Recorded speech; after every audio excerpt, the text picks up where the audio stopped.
et bienvenue parmi les Digital Doers, le podcast de ceux qui font le e-commerce. Voici une série spéciale en partenariat exclusif avec One-to-One Retail e-commerce Monaco, le rendez-vous incontournable de tous les acteurs du marché. L'objet de ce hors-série s'inscrit dans les circonstances bien particulières du Covid-19. L'idée est de donner la parole aux retailers et aux fournisseurs de solutions pour les interroger sur l'impact business du coronavirus, ses conséquences en matière d'exécution des opérations et enfin ce que cette crise va probablement changer structurellement pour eux. 3 courtes questions qui sont répondues par téléphone, confinement oblige, pour un témoignage de 10 minutes environ. Donc veuillez excuser la moins bonne qualité sonore de cette interview. Bonne écoute à tous, toujours sans coupure.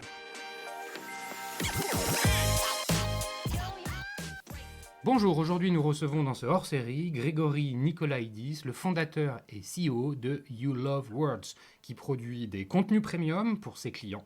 L'objectif est d'augmenter leur notoriété, améliorer la satisfaction client ou générer des leads. Alors Grégory, la première question, elle est au sujet de You Love Words. Quels sont les impacts et les conséquences de la crise actuelle pour vous ? Salut Cyril, déjà merci beaucoup pour ton invitation. Écoute, nous, on s'est, comme pour beaucoup, je pense, organisé rapidement. Finalement, j'avais identifié qu'on avait 3 priorités. Protéger les collaborateurs, ça me paraissait vital. Très rapidement prendre contact avec nos clients actuels. Et puis évidemment, essayer de s'atteler à continuer de développer ce business auprès de nos futurs clients. Il faut aller de l'avant. Donc pour le premier point, finalement, la chance qu'on a, c'est qu'on a une organisation qui historiquement sait plutôt bien s'adapter au contexte dans lequel on a été historiquement. Le télétravail, tu vois, par exemple, c'est déjà en place chez nous depuis pas mal de temps. Tu peux rappeler combien vous êtes combien on est une trentaine, on est 28 aujourd'hui. Ouais. Et on est 28 et donc ouais, en effet, le télétravail, bon, c'est pas une chose qui peut paraître évidente pour tout le monde, mais nous, on l'a bien encadré, on a notre charte de télétravail et puis historiquement, chaque ressource de la team a le droit à un jour de télétravail par semaine. Donc de ce point de vue, finalement, on n'a vraiment pas eu de problème, mais c'était vraiment important pour moi très rapidement de réagir et que tout le monde soit en sécurité. Ok. Voilà, ensuite on a compris qu'il allait falloir prendre du temps avec nos clients et ça tombait bien parce qu'évidemment on adore faire ça, mais on s'est rapproché d'eux vraiment, on a mis en place une organisation en interne, tant avec nos commerciaux qu'avec nos chefs de projets éditoriaux. On a créé un petit tableau et puis on s'est dit ok, toi tu vas contacter un tel et toi ce sera plutôt telle personne à contacter. On les a appelés individuellement tous, on a réussi à les avoir à 95%, j'ai envie de dire. Et c'était vraiment très important, tant pour nous que pour eux, je pense, que d'échanger au téléphone sur la situation. Évidemment, analyser l'impact qu'avait le Covid-19 sur leur activité, est-ce qu'ils étaient en télétravail, est-ce qu'ils étaient en activité partielle, est-ce que la prod qu'on avait avec eux continuait ou pas, est-ce qu'elle était reportée, est-ce qu'elle accélérait aussi. On a vu qu'on avait des clients pour qui finalement la crise représentait aussi une potentielle opportunité business. Donc voilà, ça demandait pas mal d'adaptation chez nous. Mais on s'en est plutôt pas sorti. Et finalement, évidemment... Ouais, en définitive, vos clients, ils ont maintenu, Alors, c'est quoi le résultat ? on va dire que donc nous, comme tu l'as bien expliqué, on est producteurs de contenu type articles, vidéos, podcasts, livres blancs, billets de blog, etc. Donc finalement, ces investissements-là, ils sont faits chez nous par 2 types de clients, très souvent des directeurs marketing et à d'autres moments des directeurs de la com. Et donc voilà, en fonction du secteur dans lequel ils étaient, de leur appétence au digital historique, on s'est rendu compte qu'il y en a qui étaient pour qui ça changeait rien finalement, et au contraire même pour certains pour qui ça représentait une opportunité. Puis il y en a vraiment d'autres, qui nous ont demandé de décaler la production qu'on avait en cours avec eux de quelques jours. Donc on a eu tous les cas de figure. Et c'était un petit jeu d'équilibriste de savoir nous comment on allait gérer notre charge et nos ressources face à ça.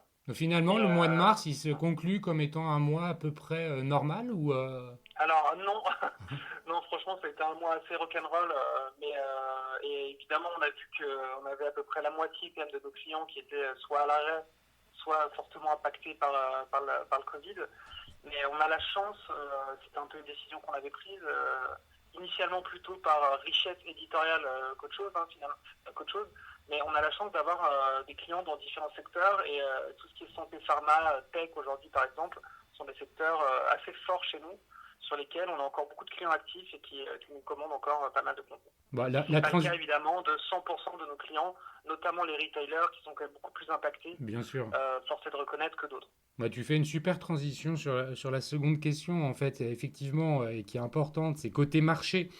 Euh, tu commences à y répondre. Ils réagissent comment à votre proposition de valeur, vos clients, et comment vous avez pu vous adapter justement par rapport à cette proposition de valeur? Je dirais que dans ces moments-là, d'ailleurs, je ne sais pas si tu savais, mais le mot crise vient du grec crisis qui représente une opportunité, un choix, une décision en fait. Crisis veut dire décision d'un point de vue étymologique. Et donc nous, on a pris la décision, et je pense que je l'ai impulsé, mais j'ai une équipe derrière moi qui était à fond. C'était finalement de se dire, ok, c'est pas ce qui est en train de nous arriver qui compte le plus, mais ce qu'on va vraiment en faire. Et donc on aurait pu baisser les bras et dire que voilà, on fermait boutique pendant quelques temps parce que on sait très bien que certains budgets marketcom sont réduits dans ces moments-là, ou se battre et faire preuve de finesse, et puis aussi constater que concrètement aujourd'hui, les clients de nos clients sont tous devant des écrans et que notre métier c'est de produire des contenus digitaux. Donc ça, c'était quand même un argument pour nous en interne et pour nos clients qui était de se dire, ok, Union Sacrée, on y va quand même. On sait qu'il y aura peut-être des budgets qui seront ajustés et des choses qui se font moins facilement qu'à d'autres moments. Mais il y a quand même quelque chose aujourd'hui qu'il faut mettre en place. Et donc, on a lancé plein d'initiatives. On a organisé une conférence qui s'appelle Engage and Convert, sur laquelle on a eu plus de 1500 inscrits et 500 participants. Ça, c'était la semaine dernière. Et donc, on s'est rendu compte que toutes les questions qu'on se posait et les points de vue qu'on avait, on les a partagés avec énormément de gens pour lesquels on s'est finalement porté un peu garant d'une volonté de ne pas lâcher. Et comment ça s'est organisé concrètement, cette espèce d'événement virtuel? Ouais, alors en fait, on a souscrit à une solution en ligne à partir de laquelle on a reçu des gens qui voulaient y participer, des gens ont pu s'inscrire via leur adresse email. Et vu qu'on était 6 partenaires, on a mutualisé un peu nos bases respectives, puis on a fait pas mal de bruit sur LinkedIn et autres. Et donc on s'est retrouvé avec pas mal de gens inscrits, avides de savoir comment, avec nous et entre eux aussi, ils allaient pouvoir continuer d'engager et convertir leurs audiences. Et notre métier, finalement, il est bien là. Il est, grâce au contenu, d'engager et convertir des audiences en ligne. Et donc, on s'est éclaté, finalement, à prendre soin. C'était un peu l'axe de mon intervention ce jour-là. C'est mais je vais essayer de prendre soin de vous, et je leur ai fait une prescription éditoriale que je suis heureux de partager à nouveau avec tes auditeurs. Et finalement, assez simple, elle tient en 5 points. Le premier, c'est que dans ces moments-là, il faut toujours en revenir à ce qu'on est, à sa plateforme de marque, et donc à savoir pourquoi on se lève le matin pour aller travailler. Donc je me suis amusé à prendre pas mal de signatures de différentes marques françaises. Auchan, par exemple, sa signature, c'est « Change la vie ». Donc voilà, dans le contexte dans lequel on est aujourd'hui, changer la vie, où la vie change, on ne peut pas être plus dedans que dans cette signature. Et donc ça leur donne un terreau finalement et des arguments pour prendre la parole de façon assez fine dans le contexte qu'on connaît. Air France, en revanche, c'est Friends is in the air, donc un peu plus compliqué pour eux, Ouais. mais aussi une opportunité de peut-être de détourner ça et de trouver des astuces et de produire des contenus pour l'après-crise aussi. On parle quand même de plus en plus de ça. Donc voilà, le premier conseil que je voulais donner et partager, c'était vraiment ça, c'est de revenir à ce qui fait que vous vous levez le matin, quelle était votre vision, quelle est votre mission, quelle est votre ambition. Et ça, c'est ce qui permet vraiment aux marques qu'on accompagne et qui nous écoutent aujourd'hui et qui se posent peut-être des questions, de ne pas trahir ce qu'elles sont et de ne pas rentrer sur des terrains glissants est-ce que si je prends la parole aujourd'hui, ça va être mal interprété. Finalement, il n'y a pas de sujet d'interprétation quand on est fidèle à ses valeurs et à ce pourquoi on a été créé en tant que marque. Ouais, super message. Le second? Ouais. Second, finalement, c'était un peu ce qu'on a fait, c'est de chérir tes clients actuels et de s'adresser à eux en priorité. Et donc, il faut absolument que les marques aujourd'hui trouvent des moyens créatifs de dialoguer avec leurs clients. Je ne sais pas si tu as vu comme moi, mais sur Instagram, dans les newsletters et les emails que j'ai reçus, il y a eu du bon et du moins bon, on va dire. Ouais, oui. Il y a eu deux, trois fails, mais il y a eu beaucoup de campagnes assez astucieuses, dont certaines qui étaient à notre initiative, mais pas que. Et donc on voit bien dans ces moments-là que parler à ses clients actuels et faire preuve de créativité et de sensibilité, ça marche bien. Par exemple, je suis abonné à Deliveroo, et Deliveroo aujourd'hui m'engage pas mal dans la sensibilisation qu'elle fait sur le fait qu'elle a plein de livreurs qui historiquement me livrent. Je suis un peu un client fidèle de cette marque. Et ça m'amène vraiment, et ils m'ont vraiment amené à essayer de comprendre qu'aujourd'hui on faisait partie d'un écosystème à leur côté et que du coup commander finalement quand chez Deliveroo, même si évidemment il y a un sujet de business derrière, on n'est pas dupe, c'était aussi une façon de contribuer à leur fonctionnement historique et au fonctionnement de leur partie prenante. Donc il faut vraiment trouver des moyens créatifs que de faire ça. Le sport, on observait pas mal de belles initiatives chez Decathlon ou CMG Sports Club en ce moment qui continuent de faire pour leurs membres et leurs clients actifs ou historiques des cours, des trainings en ligne, de donner des petites astuces sur leur compte Facebook ou Instagram. Donc, avant tout, deuxième conseil, bien prendre le temps de s'adresser à ces clients historiques parce qu'ils s'en souviendront une fois la crise terminée et quand la situation reviendra à la normale, ce sera évidemment un atout que d'avoir été présent dans ces moments-là. Donc celui-là, vraiment, moi j'y compte énormément et aujourd'hui je pense que c'est ce qu'on fait nous avec nos clients et à nouveau on parle beaucoup de solidarité en ce moment, donc évidemment rester solidaire et proche des clients qui vous ont fait vivre historiquement, c'est quelque chose de très important. Très bien. Ça, c'était le point Ça, numéro c'est pour le 2. deuxième, exactement. En fait, le troisième, ça paraît évident aussi, mais c'est toujours bien de redéfinir ses objectifs, notamment en termes d'acquisition. Donc on sait qu'il y a beaucoup de retailers aujourd'hui qui se disent bien qu'est-ce que je peux faire en termes d'acquisition dans le contexte dans lequel on est, sachant que les boutiques sont fermées. Mais il y a certaines marques comme Maison du Monde, il me semble, qui font quand même plus de 30% de leur business online.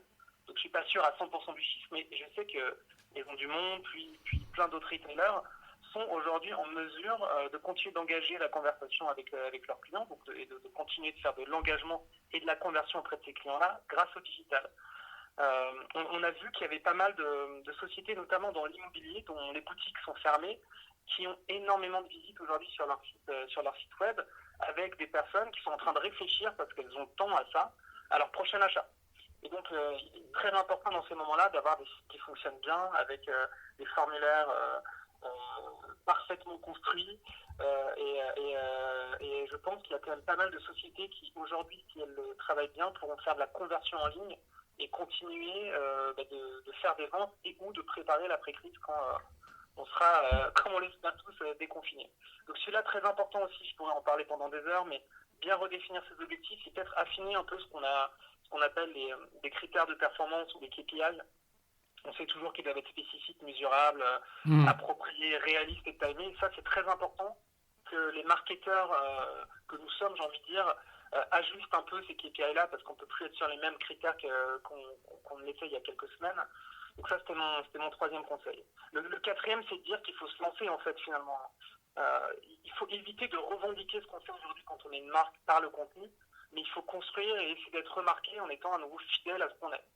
Donc ça, si tu le souhaites, peut-être que je pourrais t'envoyer, et tu pourras le mettre peut-être en barre d'infos, une fois que tu auras mis en ligne le podcast, mais il y a pas mal d'exemples de contenu assez malins, utiles, créatifs, sincères, qui soient dans l'empathie. Il y en a pas mal qui sortent en ce moment.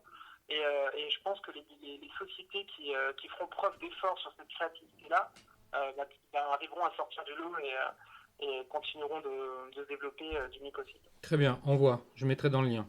Voilà.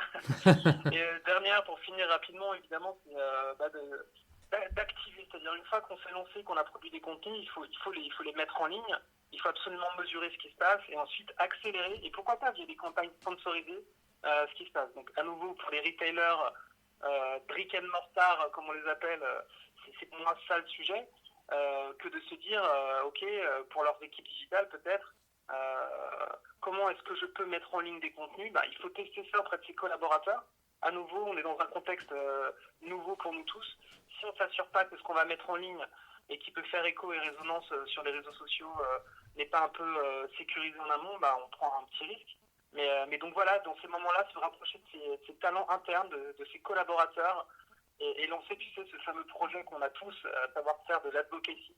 Marketing, je ne sais pas si tu es fidèle à ce terme-là, mais Si. c'est un autre anglicisme, mais qui veut dire qu'à un moment, on peut profiter de ses collaborateurs et de l'effort commun qu'on fait pour diffuser nos messages. C'est un super moment pour le faire.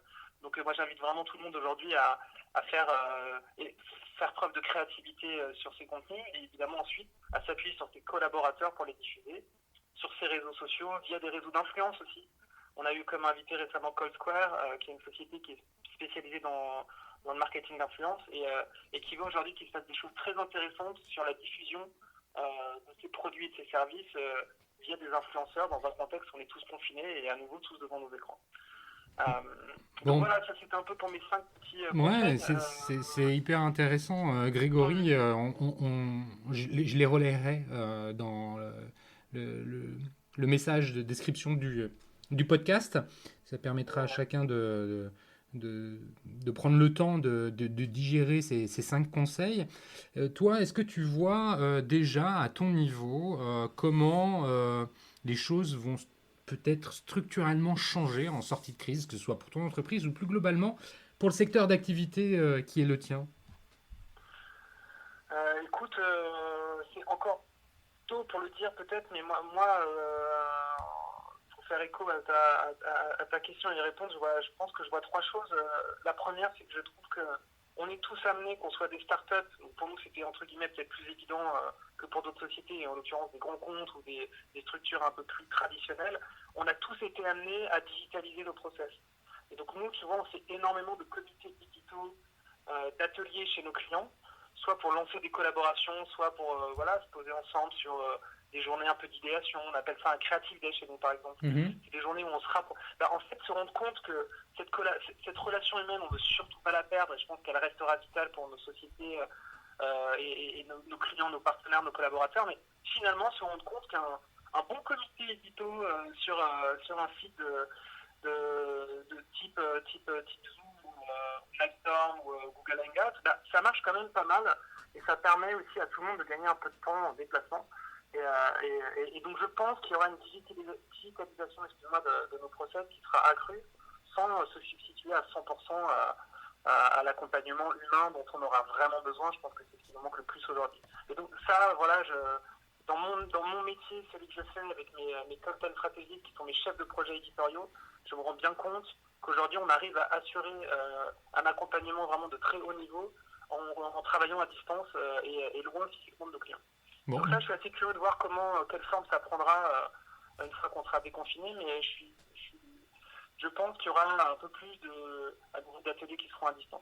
Le deuxième, si j'y réfléchis, c'est qu'on est de plus en plus orienté performance, c'est-à-dire que les budgets vont être un peu réduits ou en tout cas ajustés, ou en tout cas vraiment bien pensés. Je pense que les marques et nous à leur côté feront encore plus attention que d'habitude à la qualité des résultats produits par nos actions communes. Donc vraiment de la performance et un pilotage rapide de ce qui fonctionne versus ce qui ne fonctionne pas. Ça, je pense que ça va être accru. Et je le vois déjà aujourd'hui chez certains de nos clients. On y va ensemble, mais on doit être vraiment tous mobilisés à ce qui se fait et dans un suivi permanent de nos actions pour s'assurer qu'elles soient rentables. Ok. Voilà, je sais pas, tu m'en demandes un troisième, je crois, qui peut-être qui nous marque tous aujourd'hui, c'est cet élan de solidarité et je pense de fidélité. Voilà, je pense que ça va être à nous tous, nous partenaires et aussi évidemment les clients, de s'assurer que ce qu'on fait va dans le sens d'une relation durable, parce qu'on est tous en train de mettre les mains dans le cambouis en ce moment à essayer de s'en sortir. Nous, en tant que partenaires, évidemment, pour nous-mêmes, mais pour nos clients, parce qu'on assure une continuité dans ce qu'on fait. Et évidemment, je pense que ça va créer des liens encore plus forts qu'on pouvait les avoir avant.